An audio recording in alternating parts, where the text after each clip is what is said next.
I think ये बात आपको कड़वी लग सकती है, लेकिन हम एक ऐसे समाज में रहते हैं जहाँ हीरो हम उन्हें मानते हैं जो जहरीले पान मसाले का ऐड करते हैं। देश के सैनिकों का सम्मान हम करें या न करें, लेकिन सोल्जर्स की मूवी में एक्टिंग करने वाले एक्टर्स को हम जरूर अपना रोल मॉडल बना लेते हैं। लेकिन रुकिएगा, आज के वीडियो में हम आपको एक ऐसे रियल हीरो को याद दिलाने वाले हैं जिन्होंने सऊदी अरब में 15 सालों से रेगिस्तान में फंसे हुए लोगों को पुलिस स्टेशन में, कोर्ट में, अस्पतालों में, मुर्दा घरों में कोई भी किसी को समस्या हुई हो तो उनको बाहर निकालने के लिए उन्हें सहायता किया है। जी हाँ, हम बात करने वाले हैं सिद्दीक तुब्बुर के बारे में। सिद्दीक सर हमारे केरल राज्य के मलप्पुरम जिले के तुब्बुर गांव के रहने वाले हैं और ये सऊदी अरब में 2003 में गए और 2009 में तुब्बुर एरिया वेलफेयर एसोसिएशन का गठन किया, बहुत कम ही लोगों के साथ, लेकिन उन्होंने लगातार अपना काम जारी रखा और इनका स्पॉन्सर सऊदी के राजा के बेटे का पर्सनल सेक्रेटरी था।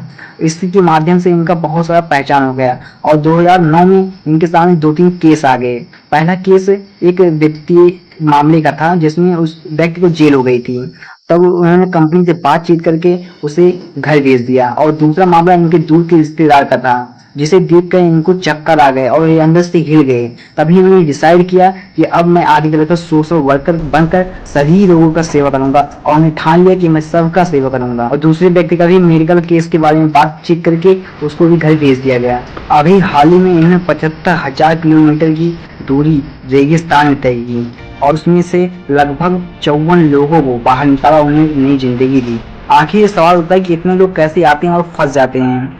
इसका कारण यह है कि जो एजेंट होते हैं वो लोगों को बहुत ज्यादा लालच देते हैं और उनसे 1 लाख रुपए से ज्यादा पैसा लेकर उनको फेक वीजा या विजिट वीजा देकर यहाँ भेज देते हैं और उनको दूसरे काम में भेज देते हैं। और जो सऊदी के कफिल होते हैं उनको पकड़ कर जबरदस्ती काम कराते हैं और रेगिस्तान में उन्हें रखे रहते हैं और आने भी नहीं देते हैं, उनको सैलरी भी नहीं देते हैं। कोविड के समय में इन्हें लगभग 200 डेथ केसेस को हैंडल किया। ये भारतीय दूतावास के साथ काम कर रहे थे और 100 को लगभग निकालने में 10 चौकियों से गुजरना पड़ता था और प्रत्येक 100 को कम से कम 4-5 दिन लग जाते थे निकालने में। इसके बाद ये 28 दिन तक क्वारंटीन में रहे और उन्होंने अपने घर वालों को यह तक कह दिया कि अगर मेरी मृत्यु कोविड के कारण हो जाती है तो उन्हें क्या करना है, लेकिन ऊपर वाली की कृपा से कुछ नहीं हुआ। बताते हैं कि इनके पास कोविड के समय में एक दिन में कम से कम 80 से 100 लाशें आ रही थी और लेकिन तब भी अपनी सोशल सर्विस को ये लगातार जारी रखा। आइए जानते हैं इनकी पर्सनल लाइफ के बारे में।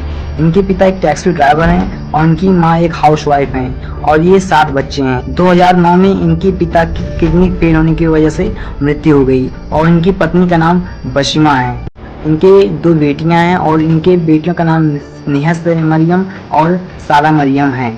इनका मेंटल हेल्थ बहुत ज्यादा स्ट्रांग है। कहते हैं कि मैं आने वाली मुसीबतों के बारे में नहीं सोचता। आप यदि ज्यादा नेगेटिव सोचोगे तो आप आगे नहीं बढ़ सकते हो। इनकी जो नौकरियां हैं उस समय पर बदलती रहती थी क्योंकि जो अच्छा काम है और जो नौकरी है उसका दोनों एक साथ नहीं हो सकते हैं, ऐसा ये बताते हैं। अधिकांश जो उनकी यात्राएं होती हैं वो रेगिस्तान से होकर जाती हैं, इसलिए जब वो जाने लगते हैं तो अपने लोकेशन फैमिली ग्रुप में और दोस्तों के साथ शेयर कर देते हैं। किसी भी यात्रा से आने के बाद सबसे पहले अपनी माँ को सारी की यात्राओं के बारे में बताते हैं। इनकी पत्नी की हमेशा से यह शिकायत रहती है कि ये अपने सेहत की परवाह नहीं करते हैं, ये हमेशा ही लोगों के बारे में सोचते हैं और अपने परवाह थोड़ा भी नहीं करते हैं। आइए अब जानते हैं रेगिस्तान से निकाले गए जिंदगियों के बारे में। सबसे पहले मैं बताना चाहूंगा अपने बारे में, क्योंकि मेरे फादर रियाज से लगभग 400 किलोमीटर दूर रेगिस्तान में फंसे हुए थे और सिद्दीक सर वहां गए, उनको बहुत ही सही सलामत से आसानी से निकाल कर ले आए। और दूसरी कहानी मैं बताना चाहूंगा, हमारे यहाँ उत्तर प्रदेश के महाराजगंज जिले के 2 व्यक्ति थे। एक का नाम गुलाब था, दूसरे का नाम अफजल था। गुलाब को निकालते समय सर को बहुत ज्यादा समस्याएं हुई और दूसरा जो अफजल है उसको जिस सर जब निकालने गए तो उसके जो कफिल ने डिमांड कर दिया कि आप 12,000 रियाल मुझे दीजिए, तो सिद्दीक सर ने भी उसमें बहुत ज्यादा हेल्प किया और उसको बाहर निकाल के लेकर आए वहां से। जैसा कि कहा जाता है सेवा परमो धर्मा, इस सेवा ही सबसे बड़ा धर्म है। सिद्दीक सर जरूरत पड़ने पर अपना ब्लड डोनेट कर सकते हैं और अपने लोगों के लिए 75,000 किलोमीटर रेगिस्तान में जा भी सकते हैं। और एक ऐसे भारतीय के लिए जो कि अपने भारत देश के लिए सब कुछ निछावर करने के लिए तैयार हैं, उनके लिए जय हिंद और दिल से सलाम।